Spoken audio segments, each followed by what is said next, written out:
CATEX TV. My name is Frank Fortunato. Today is Wednesday, February 17th, 2016.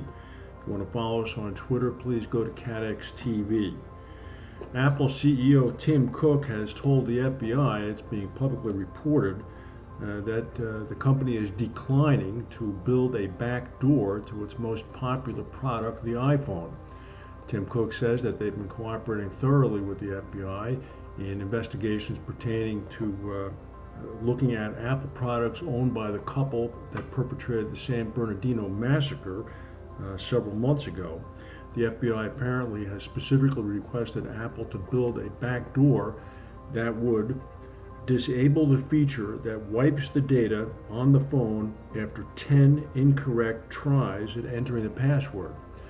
The FBI wants Apple to disable this feature, and then they will use the brute force of their computers to generate permutations of password possibilities in the tens of millions or so in order to access data on the iPhone.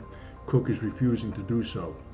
He's setting up a confrontation now that undoubtedly might even reach the presidential race. This is something that people like Donald Trump will begin to talk about. Meanwhile, Angela Merkel of Germany and the Czech Prime Minister Sobotka have indicated that they are willing to work with Britain in its goals of trying to limit benefits offered to migrant workers that make it to the United Kingdom. This is a hopeful sign for David Cameron, who thus far had really not been getting anywhere in discussions with EU leaders.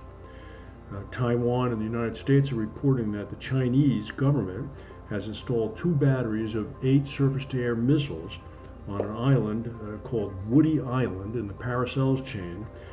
It's one of those artificial islands that have been built up by the Chinese by dredging. This particular island is in the South China Sea. It's claimed by Taiwan and Vietnam.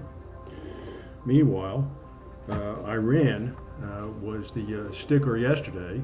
We announced that Saudi Arabia, Russia, and Qatar had come to an agreement on limiting oil production by keeping it at the January 2016 production levels. The Iranians, as we had mentioned, were possibly the fly in the ointment, and they were in fact the fly in the ointment. They declined to participate in any activity that would act as a restraint on their output. This had immediate and negative connotations. The price of oil plummeted yesterday on global stock markets. Interestingly, the agreement that we did discuss yesterday was between Saudi Arabia, Russia, Qatar, Kuwait, United Arab Emirates, and Venezuela, who had all agreed to restrain production. So that's pretty much a OPEC form right there, if they can get the Iranians to agree to it. In Santo Domingo yesterday, in the capital of the Dominican Republic, a liquefied propane gas facility owned by the Sol Gas company exploded, leveling a number of homes and injuring some 40 people.